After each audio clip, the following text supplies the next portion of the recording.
అందరూ అంటూ ఉంటారు. ఏంటనంటే టైంకి పడుకొని టైంకి లేసేవాళ్ళు ప్రొడక్టివ్‌గా హ్మ్. ఉంటారు. హ్మ్. ఇలా లేట్‌గా పడుకొని లేట్‌గా లేసేవాళ్ళు మోస్ట్‌లీ వాళ్ళు లేసేసరికి హాఫ్ ఆఫ్ ద డే అయిపోతూ రైట్. ఉంటది. హ్మ్. So that they can't achieve anything in life అన్నట్టు కూడా ఇలా స్టేట్మెంట్స్ ఇస్తూ ఉంటారు. అది నిజంగానే అంటారా? వాళ్ళ బ్రెయిన్స్ అన్నీ కూడా ఇలా ప్రొడక్టివ్‌గా ఉండకుండా లేజీ అవ్వడానికి ఓ రీజన్ అని అంటారా? 100% కరెక్టు. అయితే అదొక్కటే రీజన్ కాదు. జస్ట్ టైం అయిపోవడమే రీజన్ కాదు.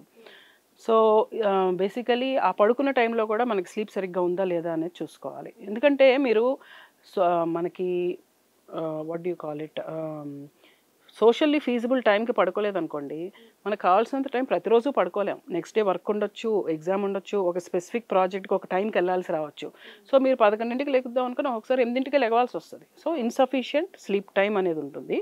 2 ఈ నిద్ర అనేది సరిగ్గా లేకపోతే గనక మన పర్ఫార్మెన్స్ ఇప్పుడు మనకి ఎగ్జామ్ ఉంది.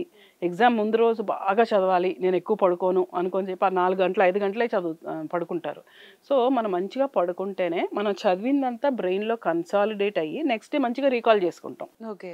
సో, చదవాలి, బ్యూటిఫుల్‌గా ఉండాలి, బ్యూటీ గూడా. సో, మంచిగుండాలా, స్లిమ్‌గుండాలి, అయితే ఒబిసిటీ అనేది అవాయిడ్ జేయాలంటే కూడా నిద్ర అనేది చాలా ఇంపార్టెంట్. పిల్లల్లో అయితే పర్టిక్యులర్‌గా గ్రోత్‌కి చాలా important. So, hair to toe ఏ బాడీలో పార్ట్ తీసుకున్నా, including our beauty, our health, our immunity, life span, cancer prevention, diseases control, diseases prevention ఏదుండాలన్నా సరే నిద్ర అనేది మంచిగా ఉండాలి.